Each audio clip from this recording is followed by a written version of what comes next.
You did hit it. We're live. Nicely done, my friend. This is why Curtis doesn't normally hit the intro, and you already got us demonetized. Way to go, buddy. Hello and welcome to Audionaut Deep Space Network, episode 113. This is the Independent Musician's Guide to Production and Promotion. And this week, beyond all the technical gaffes from Curtis, we're checking out a powerful new synth from MNTRA, the Vespera. We'll demo the sound and walk through its UI. Then we'll discuss another way Spotify has found to anger artists over their royalty payments. My name is Sunwarper, and with me today are Curtis and Eon Lake. And I want to say hello quickly to everybody in the chat, and especially our patron Abby, who's joining us. What's going on, Abby? How are you? Little Bro Plays Games is in here. Epic stream. We appreciate it. Sorry it took a minute to start. We have some tech issues with a certain person on the episode. That's not Curtis, nor I. But we are happy always to have Eon Lake with us. Eon Lake, how are you? I'm good, thanks. And I have no plans to swear this week. You'll be glad to hear. Although it probably doesn't matter. Curtis already ruined it. Yeah. I don't think it came up on the stream. I've just checked it. Come back. I don't think it came up. I think we got us. Oh, okay, good. Could be all right. Could be all right. Okay. I better not say no. Yeah. Yeah. No, I'm good. None of that. None of that here. Happy to be here as always. It's Wednesday. Yeah. I mean, this is it's halfway through that unpleasant stuff, isn't it? Yeah. Very true. Very true. And Curtis, you doing well besides messing up the start? Curtis, yeah, I am. Yeah, I'm frazzled now. Completely and utterly. It's been intense. We've just come straight off of the back of our Discord challenge showdown, where we're all in the Discord checking out each other's tracks, doing that. And doing all the pre-show promo, and it comes to doing it. And yeah, I'm here, getting settled in. We've got a big show. There's a lot of moving parts this week, but I'm good. Busy, but in the best of ways. Can't complain. How you doing, brother? Let's not talk about it. I've had no sleep for like 3 weeks, so I'm just here. I don't even know where here is, but that's where I am currently. I'm here now, I guess. Also want to say hello to our patron Mike. That should make Curtis feel better. Another patron here. What's going on? How are you, Mike? Abby, what's going on with you as well? Let's see. We've got an awesome new synth to look at. Curtis, you've got a video of it, and then you're going to demo the walkthrough. Do you want to say anything about the Vespera before we get into it? It's really interesting. It's a really nice way. MNTRA, they came out.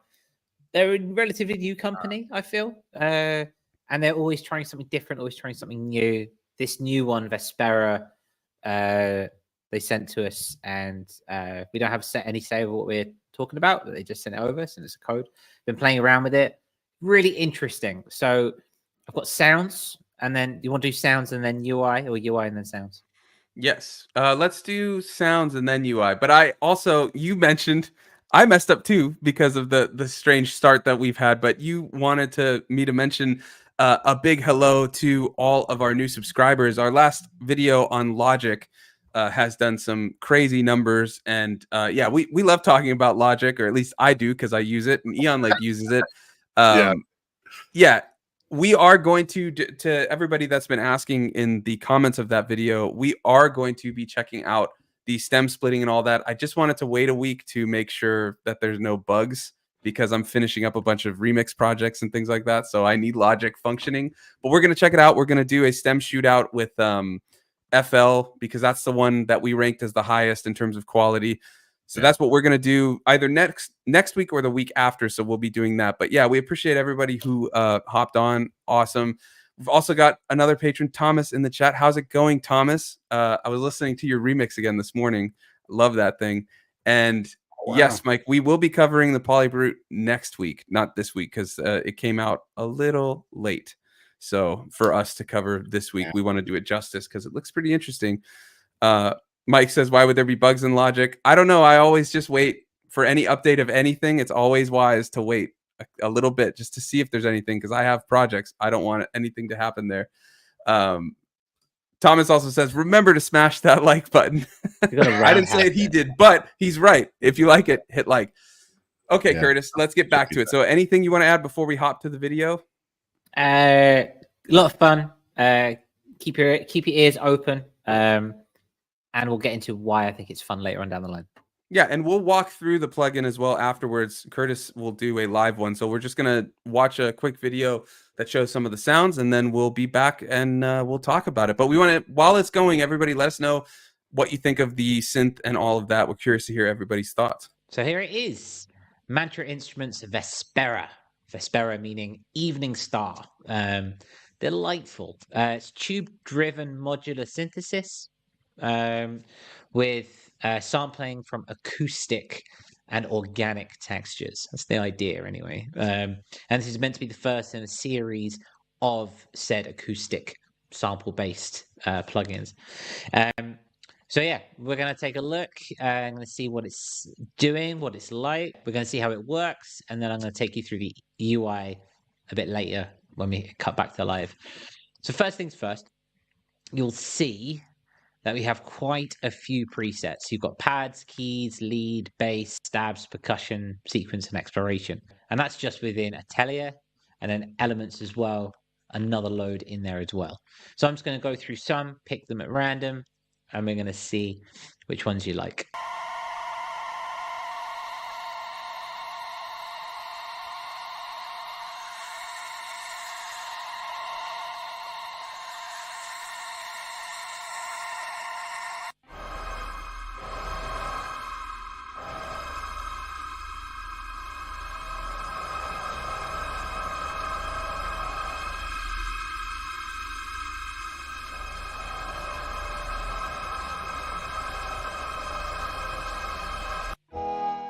Ooh, very musical.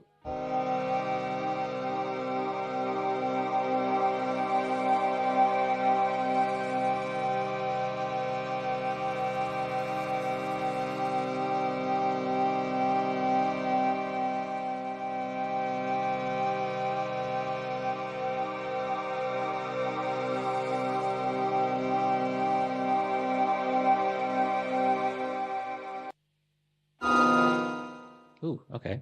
Asunda.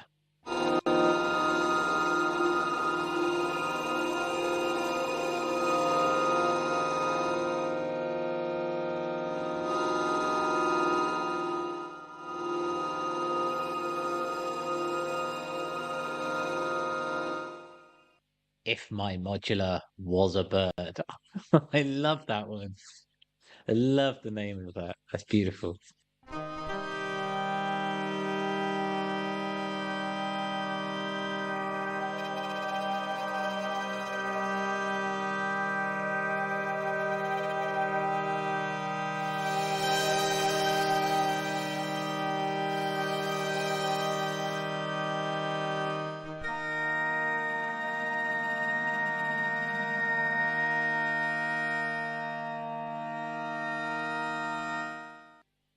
Venitos. Vientos? Sorry.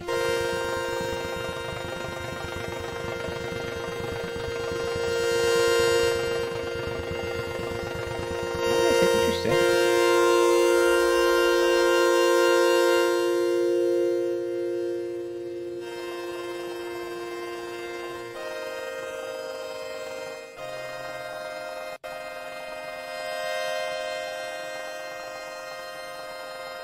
All right, basses. Okay, sure.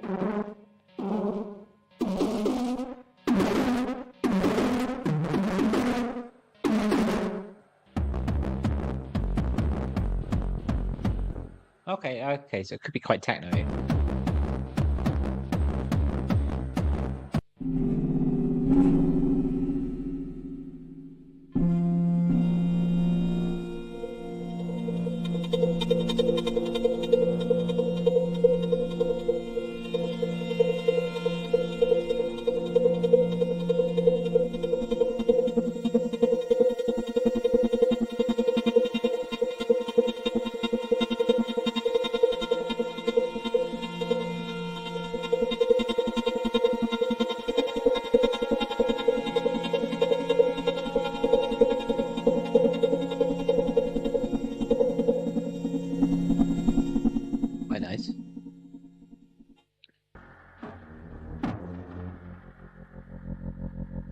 Oh, that's nice.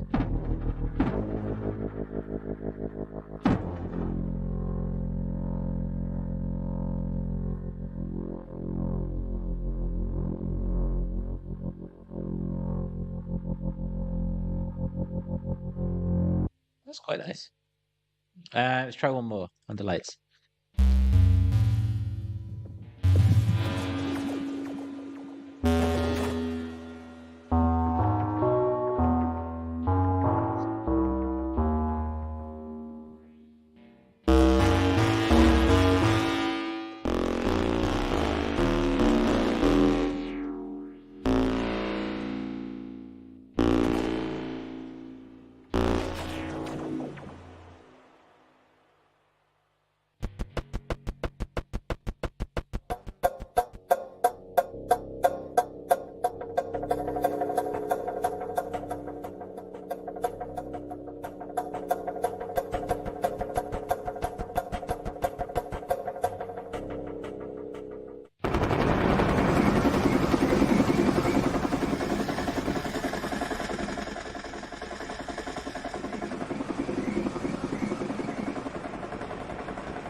So that calm one, like maybe 2 before it ended, Mm. that one was, I mean, they were all really cool, but I really like that one. And I'm not sure if, because when we send things through our streaming setup and stuff, I think it comes through mono. So some of those you may have not heard bouncing in the stereo spectrum, but there's a lot of interesting stereo things happening in those tracks. We'll post the video for patrons if you want to check it out. Curtis, so it looks very similar in UI to the ones we talked about before, those free ones that are awesome. But I'm curious, those sounds are pretty trippy. Where do you think it fits in terms of creating tracks? I think it's an idea generator in that regard. I think it allows you to mess around with it inside the VST itself, create something, and then use that as a springboard to create something new. It's an idea generator, and it's very good at textures. Again, echoing what Sunwalker was saying about it coming through mono, but it is wonderfully stereophonic in that regard. And it can create some very lush textures. So I think a text generator and an idea generator, one of the two, for me at least, that's bookending, like getting off at the beginning of something and then adding texture to something at the end. But if something sounds a bit plain, if that makes sense. Yeah, like, what's your thought? Well, yeah, we'll have 8 of those. Yeah. There you go. It's an interesting little box. I mean, I suppose, you know, it's not necessarily doing anything new, but it does a number of things well. So it's like a sample playback with organic kind of sounding samples and a lot of what sounds like granular synthesis elements thrown in and manipulation and so on. I really like it, I must admit.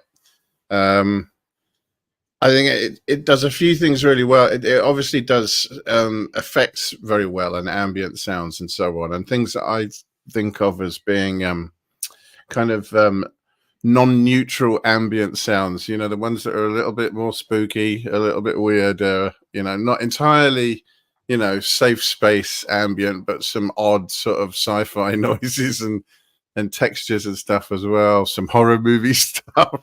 But I think, you know, it can be quite musical as well. Some of the earlier patches, I think, sounded like they would be they'd lend themselves to melodic aspects, but it's good for mangling sound a bit and oscillating things and so on. It's one of those little toy box things, really, isn't it? And like you, Curtis, I think, you know, it's going to give you ideas. It's certainly going to establish a mood pretty quickly. Which is one thing that often gets me going when I'm writing. It's just to get a some sort of feel, some sort of vibe, and it's full of it, isn't it?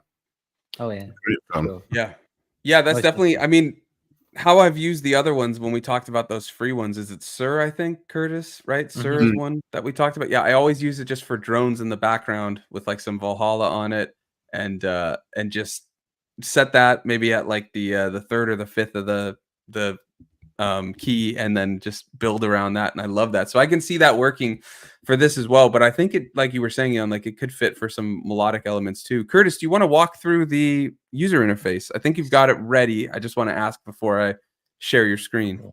Yeah, no, I appreciate that communication. Yeah, bring it up. The what everything runs. I think what's important to kind of bear in mind is that we've just gone through this batch of presets, right? And then, but there's this all runs through the Mandala sort of mega plugin, right? Essentially. And you have down here, you have the idea of a sequencer and inner mangling. So these sounds, which are on the face of it quite mangled, we'll go through that in just a sec.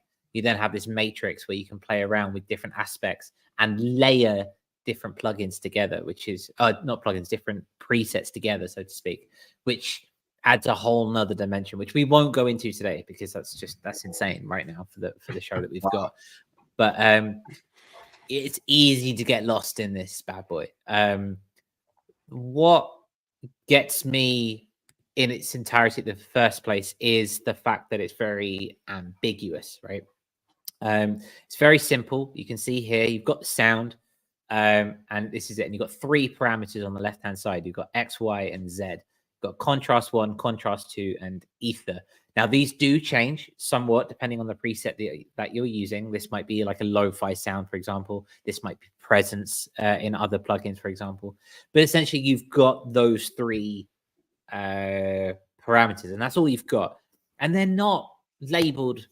Like they're not labeled correctly or correctly in inverted commas. They're not traditionally created, but it's just you don't know what they're going to do, and which is a really nice way of unlocking just your the limitations we create upon ourselves. We go, oh yeah, I know what I'll do. I'll increase the resonance here, or I'll increase the filter here, or I'll increase the LFO here, or something like that. No, none of that stuff. You just have these things, and they do certain things, which allows you just to unlock a different way of working. So as you can see, as I'm moving my mouse across, you've got an equal sign that pops up over here. You've got a triangle sign, which pops up here. And then over here, you've got, where's the circle? Here it is. And it slowly just changes the UI as you're moving to see where things are going. You saw me do it in the video as well. And you can see on the dial, they go up and down as you're going. And you can see how they go through. Automation or any form of this, you know, latching this to a couple of LFOs and letting these go mental, a really good way of doing it.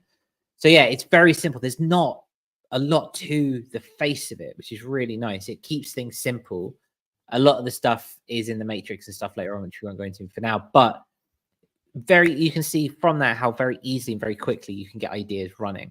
The presets themselves are strong. You know, we had the Behringer sound demo last week where I think the prevailing attitude were the presets were kind of thin and nondescript.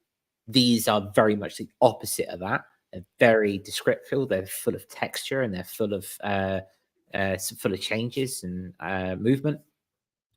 And then you've got just a very simple display just to get you going off the offset. And before you know it, you're away and you're flying through it. Now, that's an interesting comparison you bring up, though, talking the Behringer one, which is free, and then this one, because this has a cost. Did we cover the cost yet? I'm not sure if we did, but there's 2 different tiers for it. So there's the standard that's $40, and then the Pro, which is $70.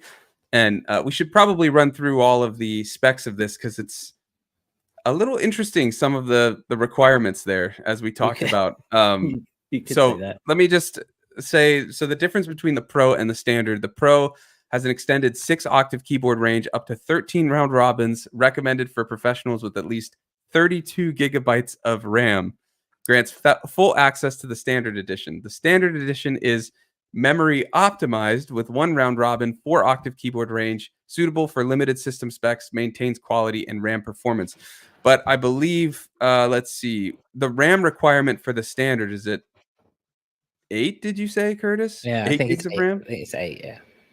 Yeah, so I mean, it's a really cool UI. I like it, but yeah, it's interesting to note the system specs. There's some other system specs if you want to run through them, Curtis. But yeah.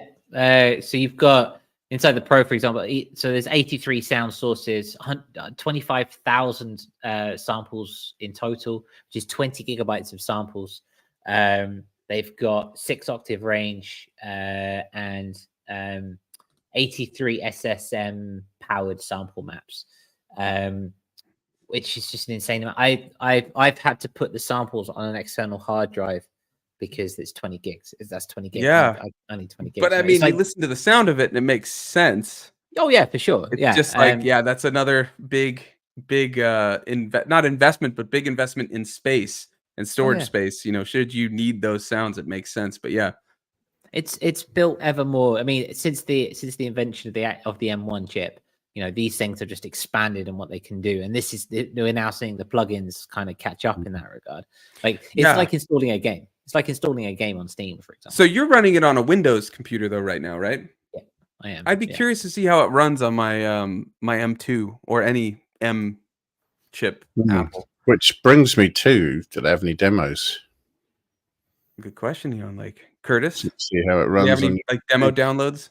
With these ones, I don't think there is a light version. Let me just double check. I don't think there is a light version. They usually do on some of them, but I don't think they did one. It's just nice, isn't it, when you can see if your machine can handle it before you buy it. Yeah. Which brings up another good question there. Lars says, "Oh, you Mac users." What can I say? The M chips are interesting, you know, and the speed and stuff like that. So I'm curious to see what this would be on there. It still has a lot of big requirements and stuff, but it brings up another interesting thing I wanted to ask you, Curtis. How do you find it on the CPU? Because we always talk CPU usage with plugins that we cover on this because we want to be conscious of that.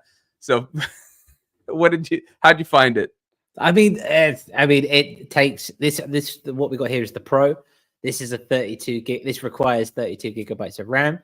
I mean, I'm using one, and then I'm trying to put another one in, and they're not liking it. If I map the LFOs to the parameters, for example, I then have to close the UI because it's just, and I'm going in blind. So what I'm gathering is instead of the Diva test now, we've got a Vespera test to see how many instances of Vespera we can run. Now I really want to do that on the M2 because I did the Diva test on my M2. I really want to see the Vespera test. How many instances could I open on that? But yeah, I'm curious. So I mean, we talked about how this, you know, using it for drones and things like that.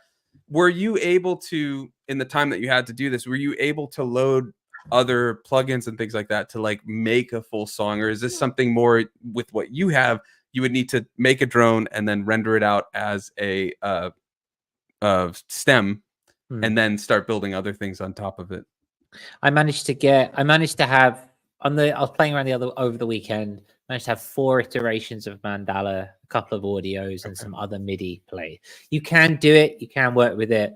I'm trying it in my live stream after the show tonight, and it's gonna be interesting how that works and live streaming. Yeah, it's gonna be really interesting. Actually, do you mind if you could share, if you have the meter, can you see what the CPU's running, just having it open while we're on this? Yeah, sure. So look, let me bring up. And this isn't by any means a knock on the synth. It's just we like to know these kind of metrics because it's just interesting, because we all have different spec computers and we like to be budget conscious. A lot of what we cover are free plugins and things like that. So we just like to be conscious of these things, because if we're going to cover it, we want you to know kind of like the extent of its usage and how we can use it and things like that. It sounds amazing. They don't seem to have pitched it as a low resource using. Yeah, yeah, totally. I mean, they're completely upfront with it. Upfront that it's going to be very, very upfront. Give you a workout at the best.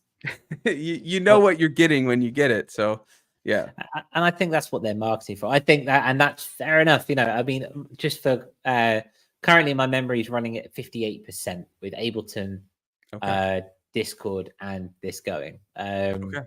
My MIDI usually sits around 2%, 3%. It's as idle in Ableton, and now my MIDI is currently sitting at 16%, for example.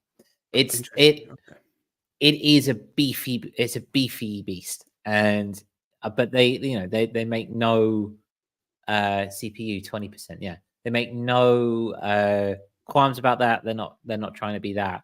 They are very much going for the sound design and for your high quality. If you look at their promo videos and stuff, the studio and the equipment that they're using is top of the range. And I think that's who they're going for.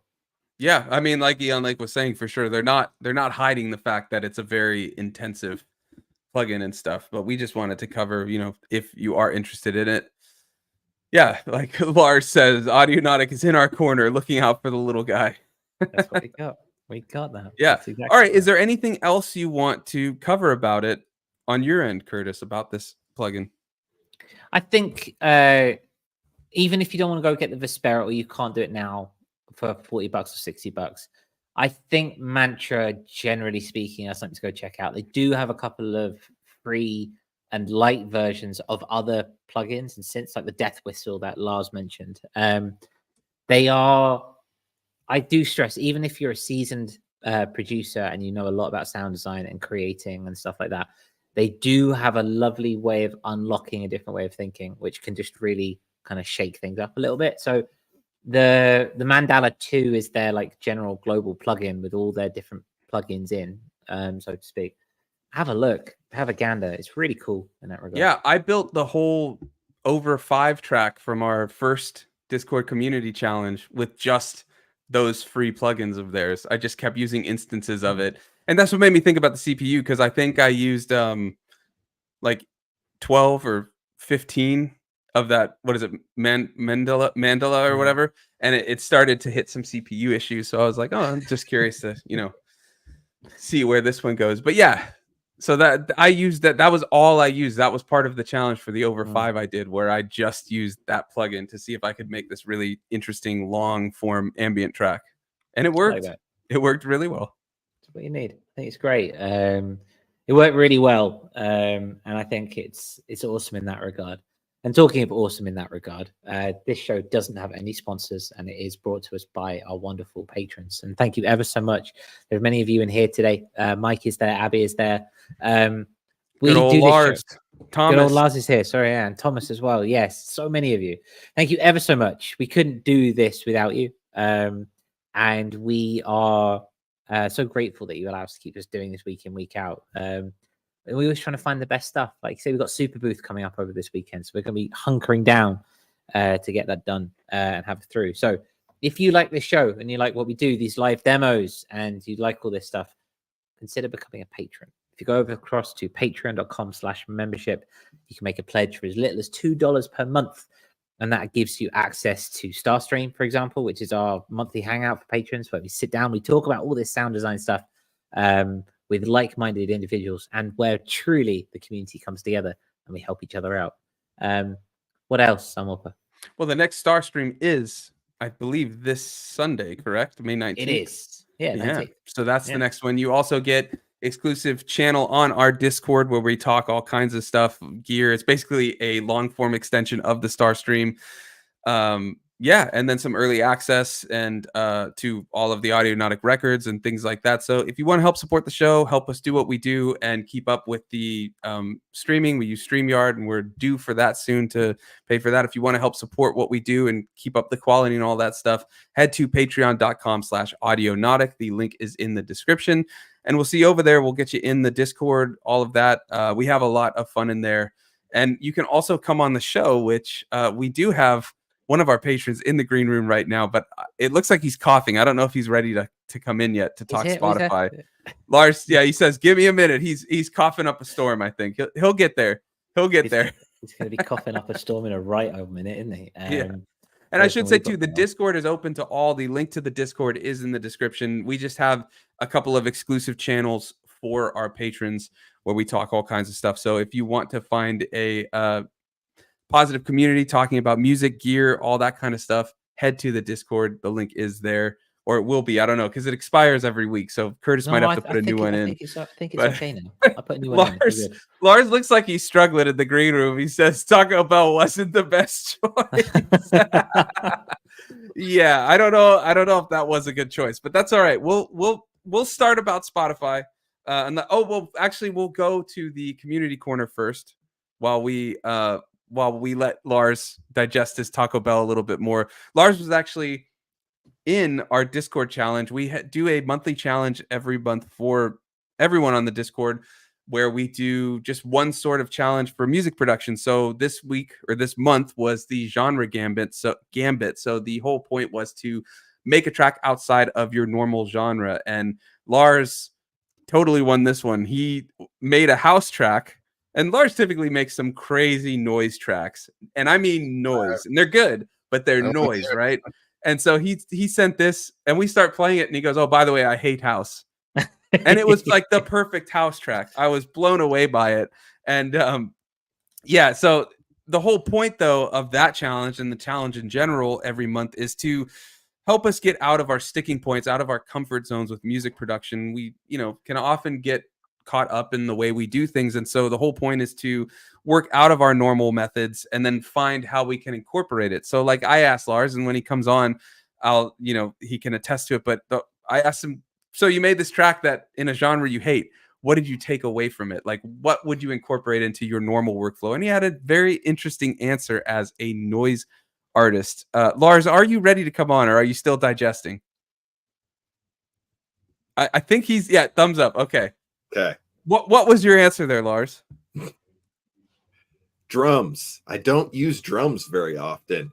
And when I do use drums, they're very sparing and weird. So I think maybe I could start integrating more like normal kind of drum patterns in. Like I said, if we ever do another genre gambit, I might just have to do a trap track. Yeah.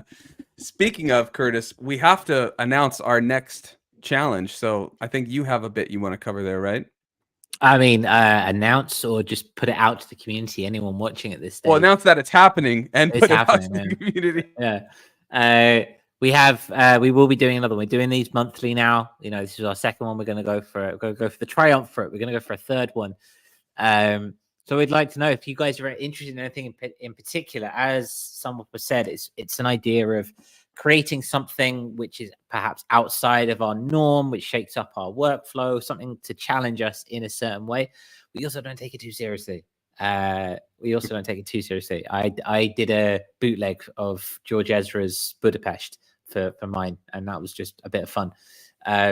It's nothing serious. It's nothing fun. It's just to get together. So if you guys listening, watching live or watching back on Spotify or Apple Music or anything like that, if you've got any idea of what you would like us to do for this next month's challenge, why don't you leave a comment down below or in Spotify or something like that.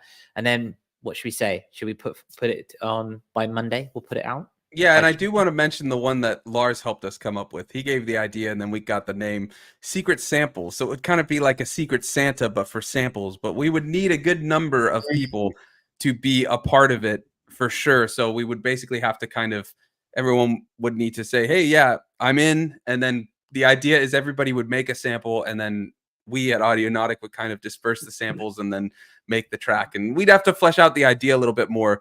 But yeah, I also just want to add to Curtis's point about the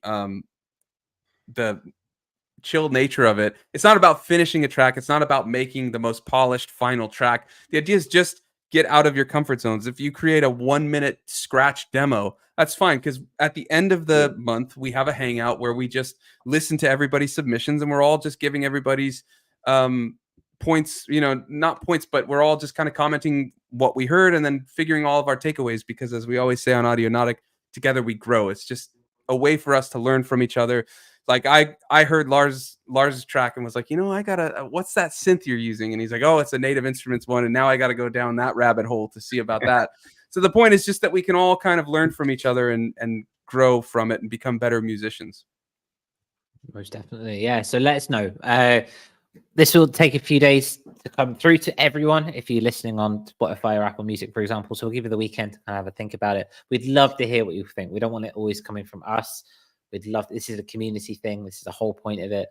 If you've got something that you think we should all do, shout about it. Let us know, and we'll definitely listen to you. Yeah, moving on.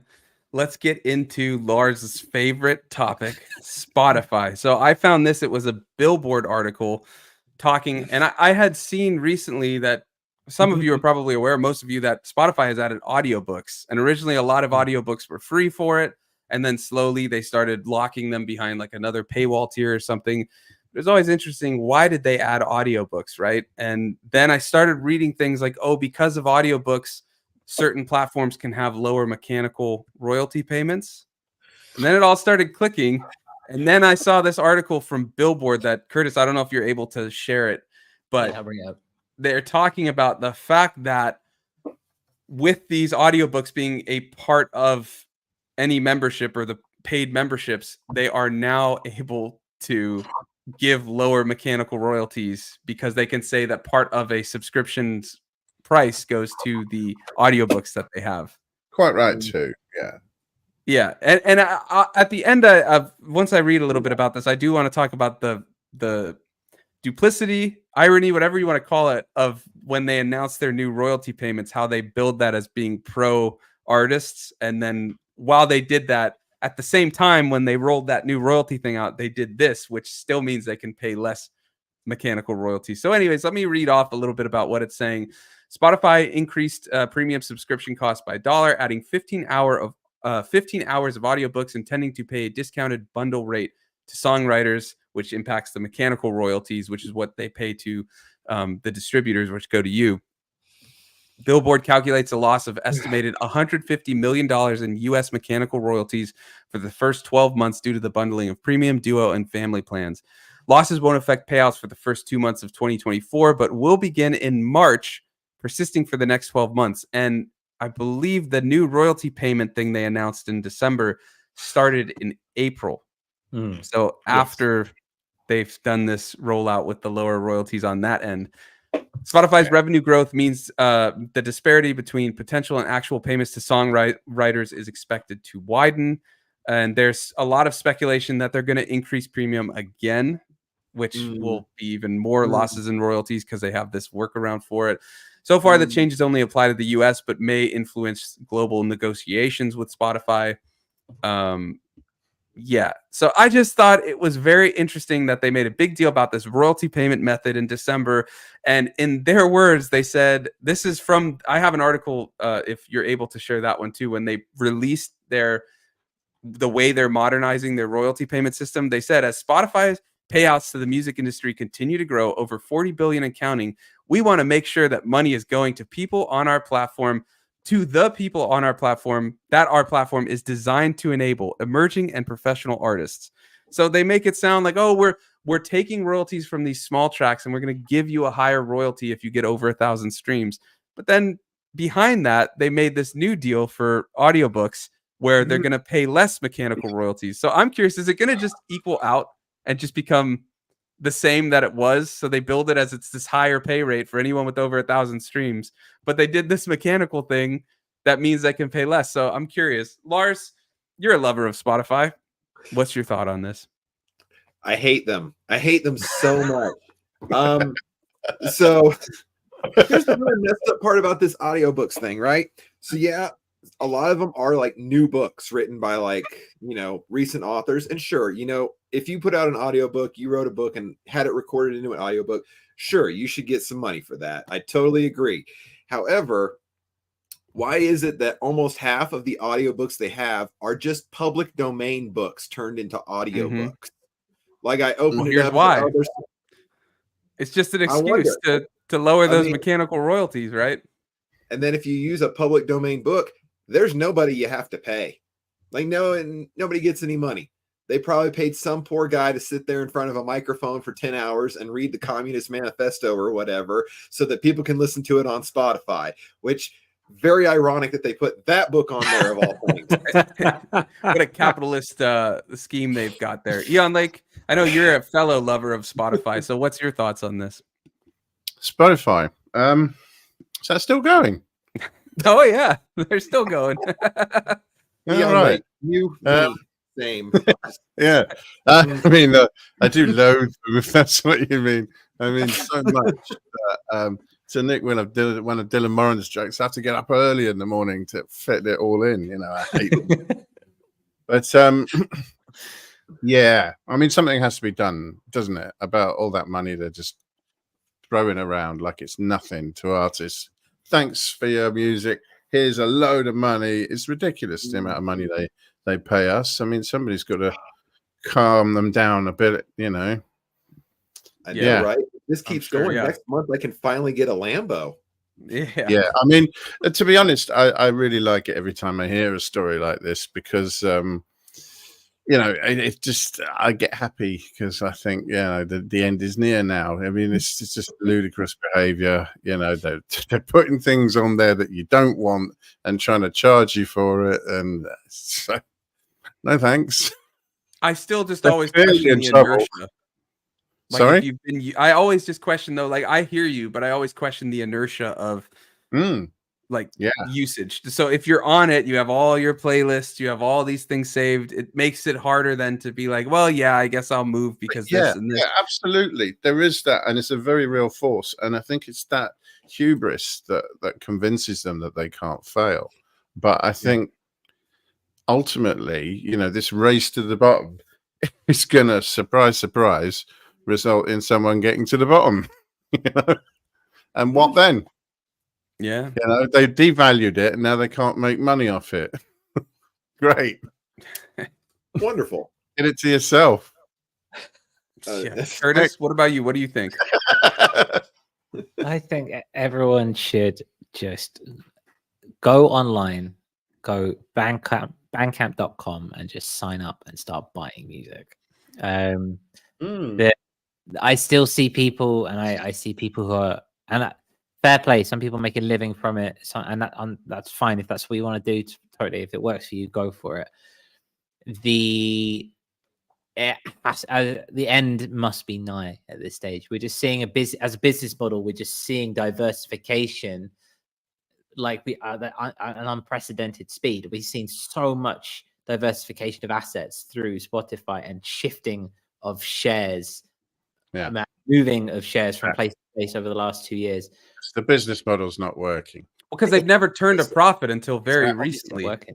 And I'm not here. If you make money on Spotify, there are people here who do make money on Spotify, and that's fine. I make some money on Spotify. It's fine. If that's what you want to do, it's fine. It's also just not going to be here forever. There'll be something else. It can't keep on going this way. It's eating itself. It's the very microcosm of capitalism, and it's just eating itself in order to stay alive. And we're getting the brunt of it. And I think I say this every time. I understand what it's doing. I understand why it's so intrinsic and why people love it. As a consumer, I can see the benefit of it, and I get it. It's going to kill. It's killing the industry around it, essentially.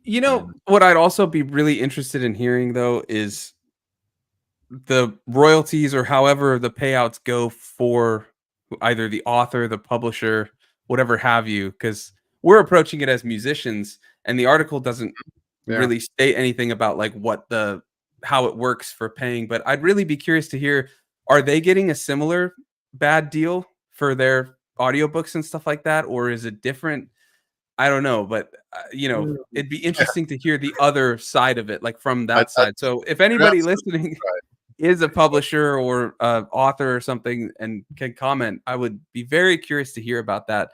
And you're right, Curtis. I mean, and like it seems like it's, they've really keep changing things and seeing what sticks. Because I know for the longest time they were funded basically solely on angel investments with no profit turned. I think they recently turned a profit, but yeah, it was because they did all these different things, to my recollection. Lars, you look like you wanted to say something. All right, so actually I have two things, right? So first, on Spotify, somebody shared an article. I think it was on Threads of all places. It has some good things about it. I know you're there a lot. But they shared a article about Spotify Backstage. So basically, what Spotify has been quietly doing for the last like couple of years, they've been making a whole suite of like developer tools that they're trying to like sell off to people as like a subscription. So so my theory is they don't give a crap about the music, the audiobooks, any of that. Like Spotify to them is just like, it's what got it started. They're going to try and pivot into like developing and hosting and stuff like that. So I don't know if that'll keep Spotify around longer or shorter, because they might just decide, oh, Spotify is just losing us money, so why don't we just get rid of that and just do this Backstage developer suite? Interesting. Yeah. And then that reminds me, like Valve with Half-Life. They just do Steam, right? Yep. Well, they did Half-Life Alyx or whatever have you, but yeah, that was to push their new VR headset. Yeah. Is there something else you want to say? Because we have an interesting comment from Thomas I want to read. So go ahead, Lars. On the subject of audiobooks, though, if you look into the Amazon audiobooks, there was a whole article I read like probably a couple months ago about how poorly like the publishers and audiobook creators are compensated through Amazon. And it's kind of the same situation with Spotify. There's just so much of it coming up on Amazon and in their audiobooks that they have to keep dropping their rates and taking less and less in order to compete. So I'm guessing Spotify is probably doing something similar with the audiobooks. I mean, because if they're going to screw like, the main base of their app, which is musicians, why wouldn't they screw audiobook makers and publishers?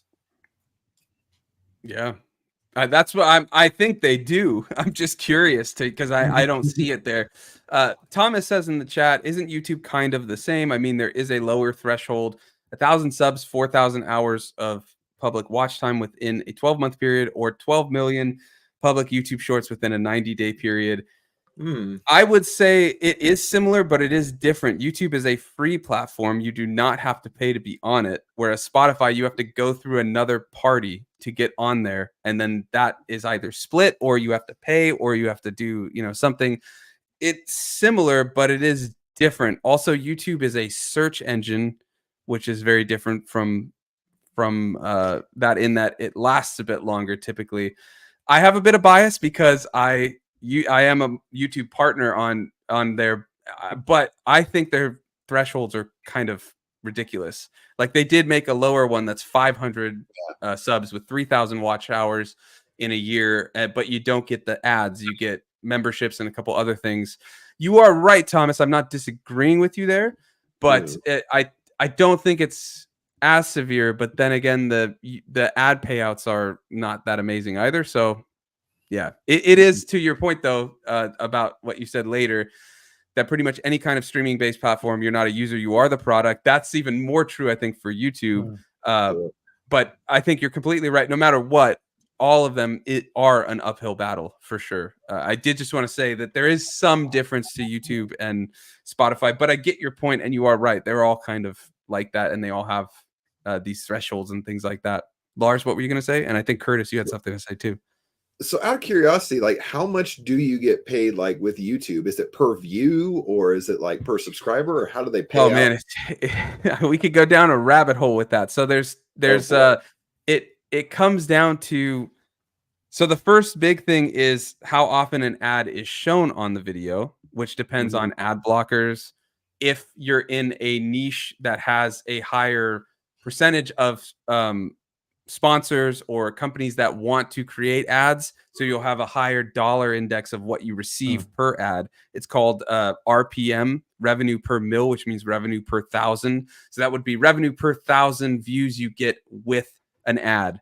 That's not 1,000 views. You could get 1,000 views and only 5 people have no ad block, or have no ad blocker. So you're going to get low things. But the RPM is basically what you get paid per 1,000 views, and it varies depending on your niche, how the video is performing, how long people are watching, how many ads they're given, all that kind of stuff. It's not subscriber based whatsoever. Subscribers are kind of the way of the dodo in terms of like YouTube. They're still there, but YouTube, it really matters more views now, because small channels, they are pushing. You may notice, I'd be curious to see everybody in the chat and all of you here, if you see a lot of smaller channels in your recommended or in your browse, because typically they're pushing small channels now. So you'll see like 100 views on videos next to, like 50,000 views when you're on your homepage.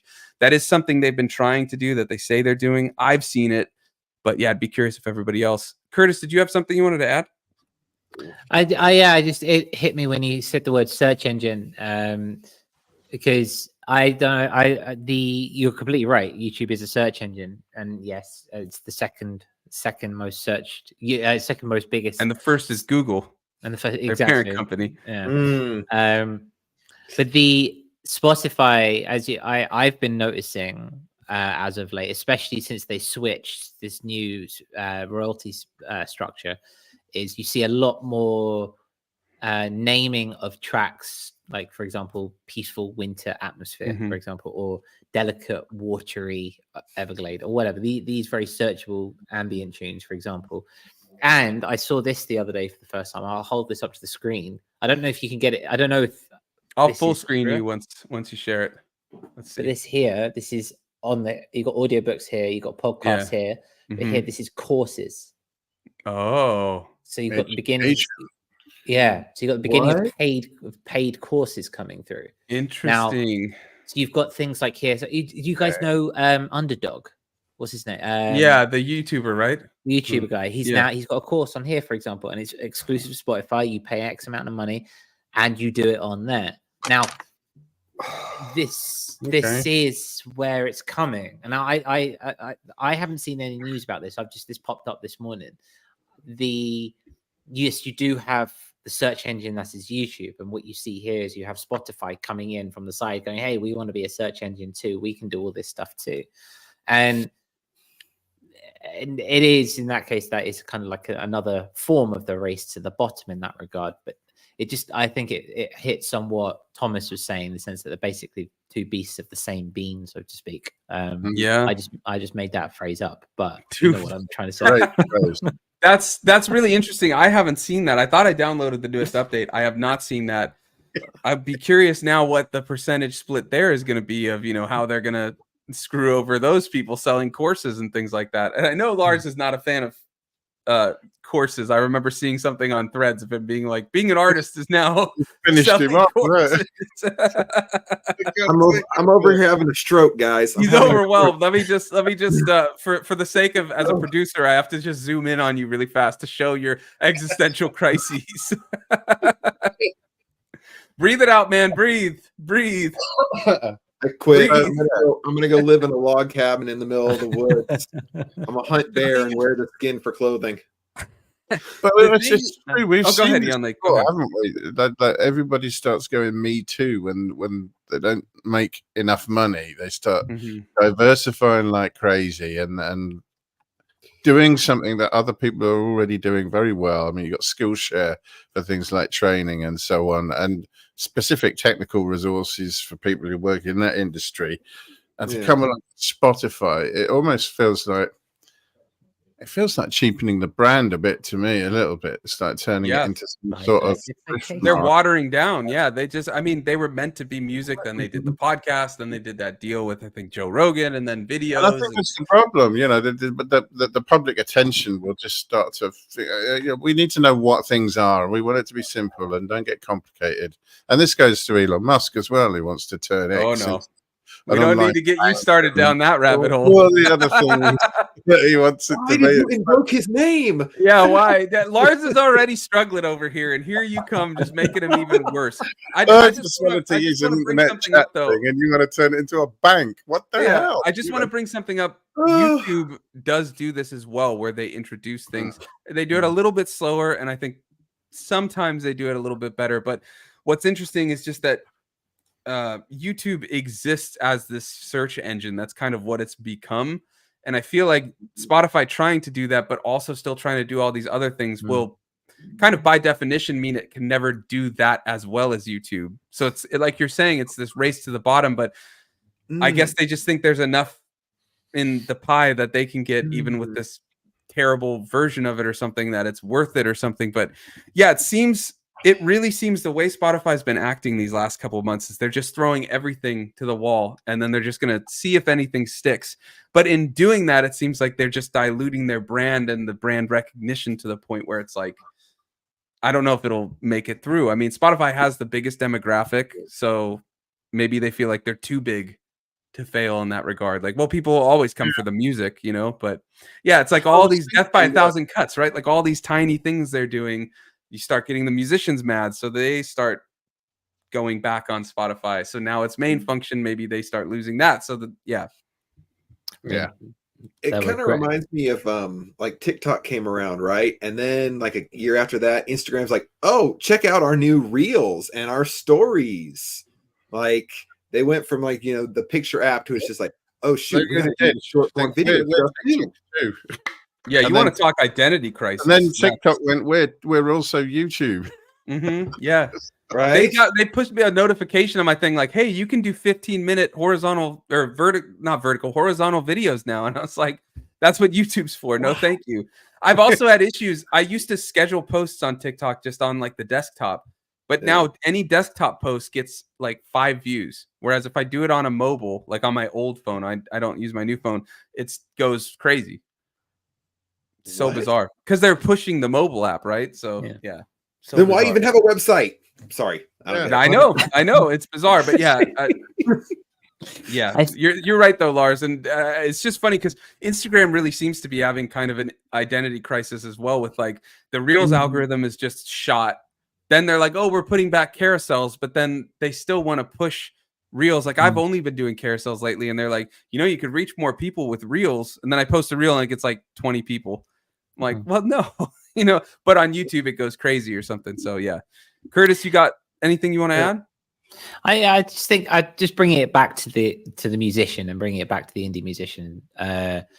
As much as it's fun to wax and wane over the notions of what the hell Spotify and all these conglomerates and corporations are up to, what does this mean for the independent musician? And I think that, you know, once upon a time when Spotify changed their royalty structure, we started to move away from Spotify, started to push it around. I also realized that there are many people who are just dedicated to Spotify, and I'll keep putting my stuff on Spotify because it's there and people use it. I've got people who will only listen to me on Spotify, and I don't want to take it away from them at the end of the day. It's okay. It's there. I'm not going to plug it. If people really want to support me, they know to go to my Bandcamp and buy a track or buy whatever, you know. Yeah. The real notion of what it is just, this is another example. I think it's important to kind of really hammer home. It's another example of late stage capitalist models trying everything they can to keep money for themselves, meaning that you don't have anything or you get the penance at the bottom. Even if you're making money on Spotify and making a good amount of money on Spotify, imagine how much people at the top are making. It's whether or not you want to buy into that and be a part of that model, because that model is essentially causing this to go extinct. Now, as an independent musician, you have a choice about where you want to market yourself and where you want to put your music and where you want your fans to see you and build a community. And ASAP Stripe and among others is looking at these other forms of Bandcamps. There is always Bandcamp. There is always just having a website. That's what I was going to say. Website's the biggest thing, because Bandcamp could go extinct too with all the buyouts they've had. And just the fact that, I mean, you know, you get a payment split on Bandcamp with PayPal and this and that. So it's always good to just because all these things happen to any major company. They throw things and then they do bad and then they go extinct or something. So always have an independent thing that's yours. Exactly. If we look back to the Renaissance period where we had a burgeoning of artistic prowess in the human race, and we've had it before, but I'm just taking as one example. How did those guys get by? How did they make their money? Through patronage, through having a dedicated what we now call the thousand true fans. They had people who supported them day in and day out, and that's the sustainable way of being an artist, wearing many different hats, not necessarily dedicating your entire existence to your discography, but going out into the world and using your skills in other forms and other ways. It's so much more enriching. It's very enriching, to do things that way as opposed to chase algorithms, because it's a never-ending battle. Yeah. Well, to that point, I was going to mention this anyways, but Thomas says it. He says, I've been listening to a podcast. I think that's Gabor Mate. Did I pronounce that right? Okay. Yeah.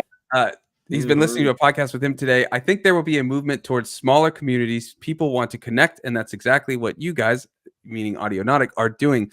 And I agree. That's kind of the whole point of why we wanted to do this. We're sick of the social media. I mean, we always talk about it. We have a presence there. We put stuff there and things. But, I mean, we have these massive companies now that, and I don't want to say control the internet, but have, the large portion of internet, internet people who go on the internet are going to these large websites. It's not that smaller thing anymore of like all these small forums and stuff. And we miss that. And I think we'll see that more personalized, these existence of more personalized things. And that's what comes in handy with things like Discord, or even on these bigger sites. Like we have these YouTube live streams where we can communicate with all of you in the chat. We're here on video, but you're with us in the chat, or like patrons like Lars can come on the show and things like that. So I agree. I think we're going to see the appearance of more of these smaller communities where we can really get to know each other and interact.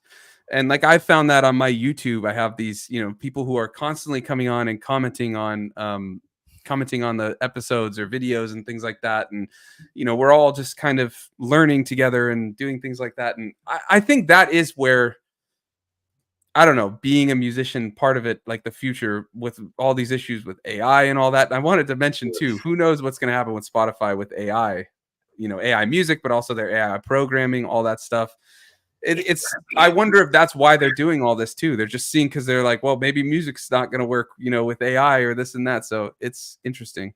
It's about money. They don't care about music. They just want to. Poor Lars is just not having his. He's not having a good day today. This is terrible. This whole conversation has just broken my spirit. Well, first we made you make a house track. Well, we didn't make you make the genre house, but yet you decided to make a track. I put the house genre that you hate.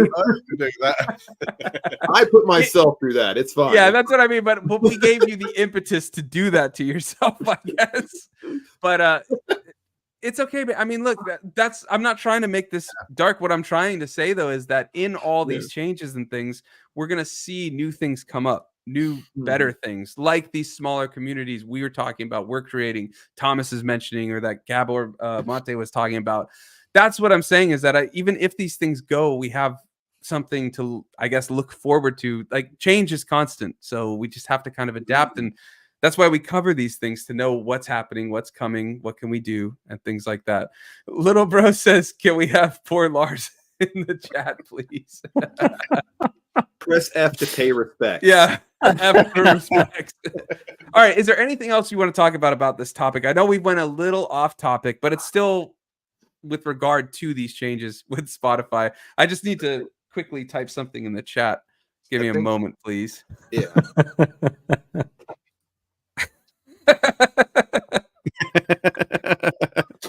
Eon Lake is offering 1 like equals 1 hug for Lars. Please like the episode, and we'll give Lars internet hugs or something. I need so many hugs. The only other thing I can think of is just, like you mentioned, AI and Spotify, and that is, to me, that literally sounds like a match made in hell. Like, well, they already have the AI DJ, right? Yep, they're going to lean so hard into AI. Oh, yeah. And now with, you have like Udio and like other companies that are doing the actual AI generated music, like Spotify strikes me as that's the company that's going to use that. It's already been found out that they were basically paying artists to make songs specifically for Spotify playlists. So why would they not do the same thing with AI? Like that might already be happening, unfortunately. Yeah. I'm going to say it again. We're going down that route, aren't we? We're going to take all the fun stuff and get AI to do that. And then we go, oh, life sucks now. Well, I'm Still not got to doing do the anything fun dishes, right? anymore. Yeah. Yeah. I want a robot to clean my toilet. Yeah, exactly. Mow my lawn so I can do the music. No. I got to mow my lawn. That's my lawn. I'm sorry. That's his inner peace. Yeah. That's his moment. All this craziness of Spotify, he goes, mows the lawn, and he's in Zen. Yes, I'm just like your typical boomer when I'm mowing the lawn. And then he gets on threads. Life is good. I think the market, at the same time, the market also is dictated by the whims and the mosies of the people to a degree. Exactly. And as much as this shift is this Spotify behemoth doing its thing, it's also responding to market research and to what people want. Now, we can take this and we do, and we are, for quite rightly so, negative about the situation as it is. There is also a fantastic opportunity, once again, to reiterate, you as a producer, it's never been a better time to be a producer. It's never been easy. It's never been as swift, as seamless to get your music out into the world. Easy to make music. You can get plugins now where you don't even have to learn how to sidechain properly. It will just do it for you, for example. Like, it's so easy. It's so easy to do that. So it's good to take a moment to just reflect and go, okay, what do I want to get out of my creative essence? What do I want to get out of here? And then run with that. And then, politely screw everything else. It doesn't really matter, as long as you're happy in that regard. Yeah, you have to find what works for you and then do it. I mean, we, like you're saying, we always talk like creation isn't for business unless you're trying to make it that way. But if you're trying to express yourself, then that's what music's for. So it doesn't matter what Spotify is going to do or things like that. And me personally, I think there's always going to be communities that crave authenticity or that want to support artists and stuff. Will it be large enough to be sustainable? Who knows? But it's like I just always say, everything's always changing. Everything's always in flux. Spotify used to not exist. Now it does. It probably won't at some point. Something will take its place or something. But it's just going with these things and just using what works for you and then finding ways to work within the confines of all of these things. Thomas was asking if any of us have looked into Substacks. Just curious. I've not. Sounds yet. like Lars has, but we can get into that on the Discord. Yeah, Thomas says, like you're saying, Curtis, and I was trying to reiterate, we have so many opportunities for sure. And it's just find the ones that work for you.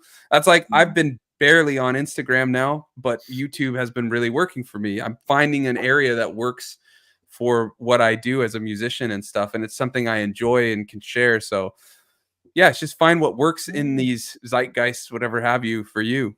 Abby says, I think Spotify's risking antitrust investigations. It will only take a single state's, was that Attorney General? That could be very interesting. And look at the glee on Eon Lake. Wow. That's just, he's so excited about that. Yeah, like in the chat says, I live for that day. I've never seen Eon like this happy when we talk music. He's always just, I don't want to say monotone, but he's usually pretty level. And then we talk this, legal issues of Spotify, and boy, he just lights up. It's like Christmas over there. Bit of Schadenfreude. Yeah. There is nothing wrong with wanting something that is objectively terrible to fail. There's nothing wrong with that. I'm not making fun of him. I'm just stating that I've never seen him this happy. And I am glad to see him this happy. It's a small win, I think. Stick around because okay, seeing him like this, if something does happen, I really want to see his reaction. So if it does, you have to be on the episode, because I bet he's just gonna have champagne popping and just partying it up. Yeah. I want to just share this from Little Bro Plays Games. Guys, Spotify doesn't pay well. Don't let those rip you off. leave them before they leave you. What? Wait, what's that word? I Yeah. love that. Thomas says, haha, now I'm happy. We'll revel it through. Oh, All right, man. gentlemen, anything else before we go? Eon Lake, anything? Actually, what are you up to this week, Eon Lake? Let's go to our last segment at hand. Mm. Besides just hoping that this happens, what Abby prophesizes comes I'll true. be scanning the papers looking for antitrust suits, but yeah, I'm gonna do some cleaning because there's a reason I don't let the camera go beyond sort of desk level here. And you might It's have to soon for absolute mess. an episode. Yes, well, it might be more facing that way. I'm assuming though you'll have brush at the ready. What? There it is. Wow, look at that Always meme. It lives here. What is happening? There's another one over on the modular stuff. Lars, with all the gear you're getting, I know you've been thrifting and stuff. Take a paintbrush and just let me see if I can get you brush it. Stuff your machines. It's a game changer, man. Also, I don't know if this is like Looks like ASMR or new. something. Yeah. Yeah, it's so satisfying. I learned this from Eon Lake, and he's spot on. It works so well. I used to get like the canned air or whatever, and it's just terrible. But the brush, Oh yeah, I'm still using that. I just have to resist the urge to inhale it. You know, go back. well, now you can inhale that while you brush, and you'll be great. Yeah. I'm walking on sunshine. Thomas says that is a nice solution for dust. A little. Thanos, I have the Infinity Gauntlet. Me, I have the brush. That's the other one with is it in the first Avengers when he like we have an army and Tony's like we have a Hulk, we have a brush. Yeah. Oh man. Hey, Lars, what are you up to this week? Buying a All right. brush, probably. So Yeah. I already showed you guys my little gizmo I made today, so I'm gonna make it for the vaporwave album. Ooh. I thought you were gonna say you're making a house album. That you know what? This time next year, maybe. He's converting. And Curtis, what are you up to this week? I don't know yet. I've still over there. I'm still building Sketch Station, and it's I get there, I wire it and I cable it. I get there, sit down and play it, and then I've decided to redo it all. So I'm going to do that. Oh no, don't go down that route, man. Nah, it's cool. I've just got my hands on an old iMac, and it's going to turn into my VCV modular rig, and then yeah, and I'm going to start exploring that. So I think this weekend, if I get everything set up, I think VCV rack I'll be diving back into that and hopefully making some weird wonky tunes, wonkier than normal. I didn't know that's possible. I do like my wonk. But yeah, I think that's where we're going. I'm gonna take it easy. There's been a lot of deadlines and stuff, things for other things. Like, Yeah, they've all been fun. I've No, finished a remix now. That took me time, and that's cool. We love doing it. Great fun. I need to do something. Starting on a fresh palette. You know that thing, like when it's like jumping into a pool and then you come up for air, and then you got a moment where you're suspended in time and reality. I'm in that kind of bit right now, and I don't really. I've got all these projects. I'm just like, what am I going to do? I don't know. I might have another look at Brian. Haven't looked at Brian, and that's like 2 years overdue. Like maybe I'll do that. That's I don't your know. noise album, right? That is my noise album, yeah. And it's I don't think it's as noisy as your thing as like for you. Like I think it might be light noise. yeah. Noise, like Noise is noise. noise. It's Noise got is noise. there's some tone in there, and there's progression in samples and stuff. But not that noise doesn't have progression and tone, but you know what I mean. I would be curious to see what people think with the mangling stuff. Essentially, we'll see where that goes. Maybe we'll see. That's the fun of it. No idea. So yeah, that's cool. What about you, Sam Warper? What are you up to? Well, I risked my life to batch record like 4 videos this weekend, and then I realized I need to still do the Logic stem one, so I need to somehow download that and film it. But I have to do a little Sleeping? That's out of the question. No, I have to do a sort of like DJ set, MC something for my mother-in-law's like group or something. So I'm gonna use the SP and just send like Spotify from Spotify, but from my phone, just kind of add effects, and then I have to like set up a PA and all that stuff. So that's top priority. But music-wise, what I've been trying to do with a little extra time since I've got most of the videos done is start working on that album I was talking about, the vocal album. And it's so funny. I've been sticking with DAW-less gear mostly, that trying to work in the DAW again, when it comes to structure, it's like not paralyzing, but I just stare at it and I'm like, do I like I start second guessing myself because I can see the structure, I can replay it. Whereas on a DAW-less setup, what I've always do is like start something, stop something, mute this, play this, and it's just recorded, and then I'm like, well, that's it. But now I just like have all these layers in the structure in front of me, and I'm like, do I like the structure? Should I reorder it? Should I do this? And it's so interesting to me, like the paralysis of it. It'd be interesting to hear your thoughts about coming back to DAW after doing it, and then how you move through that and find that balance. Because yeah, like you say, that can be quite jarring in that regard. So yeah, keep us in the loop with that one. Yeah, the one thing I really liked was the overbridge. So I made the sounds in the digi and then sent the loop to the DAW, and then just made the structure just like as if I was DAW-less, with like, well, this is going to be the first part. Everything's muted or deleted. And then I add this part, and then I add that part. So yeah, I don't know, but that's not how I'm going to be doing a lot of this album, because it's vocal. I need a lot of soft synths and things like that. So yeah, it's a very different approach. So I'm just like, I think it's partly imposter syndrome, just like kicking in, because I'm not used to that thing anymore and all that. So I don't know. It's interesting, but that's why I want to do it. I want to approach this like weird thing I'm facing and figure out how to overcome it, how to deal with it. Oh, it sounds like a plan. It sounds like fun. Yeah, that's what we need. That's if I can even find the time to do it. But that's the intent. Let's say, let's put it that way. Always the best intentions. So yeah. So thank you ever so much, everyone, for tuning in today and watching back. Hope you've enjoyed the show. We've had a hell of a laugh. It's been chaotic from the beginning, but we settled down in the end, and that's all down to me. We're not having you hit the go button anymore. You're retired. Probably for the best. Yeah, probably for the best. But we will be back next week. Let us know if you Discord challenge, just to bring it up one more time before we go. Let us know if you want to do something. Leave a comment down below in the comment box, or leave it. Someone will put it as the Spotify question commenty thing this week. I assume probably. So on the Discord, if I remember, Discord, if you remember, and but we'll put it in the Discord. Well. Yeah, we'll put it in the Discord. Yeah, we'll give a bit of grace. We'll see what everyone wants to do. See if there's any kind of like community. It is a community challenge, so we'll see if anyone. I think community comes through, or communal comes through.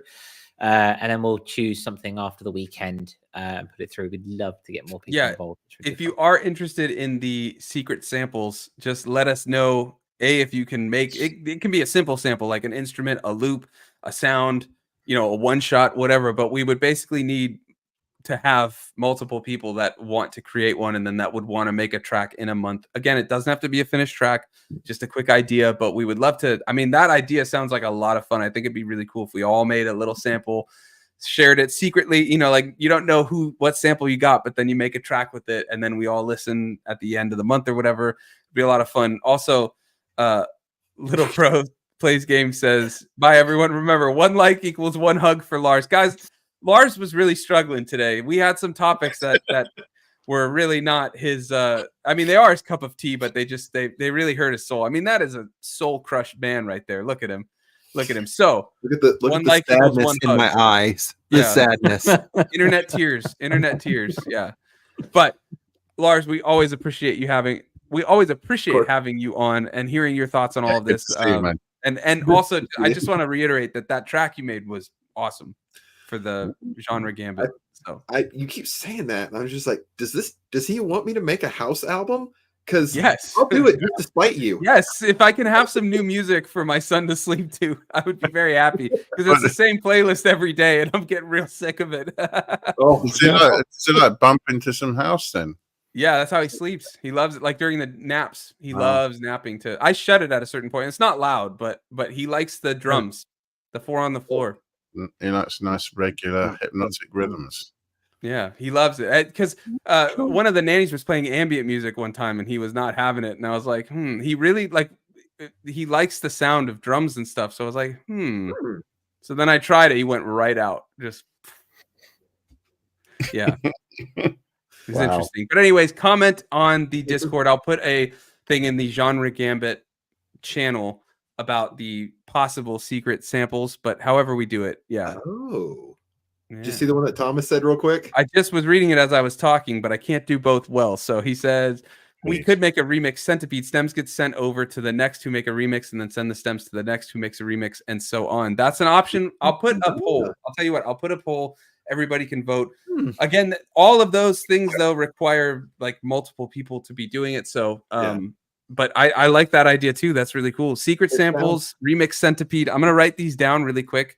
So, sounds Curtis, just if you could sign off for us while I write these down. But we'll be back next week, 11 a.m. Pacific, 7 p.m. UTC, 8 p.m. Curtis time. I just like adding the Curtis one because it makes me feel like I actually know the times, and hopefully I got those right and didn't just butcher them, because that would be the worst part. Acting like I got it right, that was totally wrong. But I think I am right. We'll be back next week. If you can't get enough of it, or if you can't wait, head to the Discord. The link is in the description, and we'll see you over there. And if you want to help support the show, you like what we do, patreon.com/audionautic. You can come on the show and help Lars not feel so bad about the dire news we've been talking about. For just 5 cents a day, you can help. You can help Lars. All right, Chris, thank you ever could so just much. sign It's us been off, my friend. it's been a hell of a week. Thank you ever so much. We'll see you next week. There we go.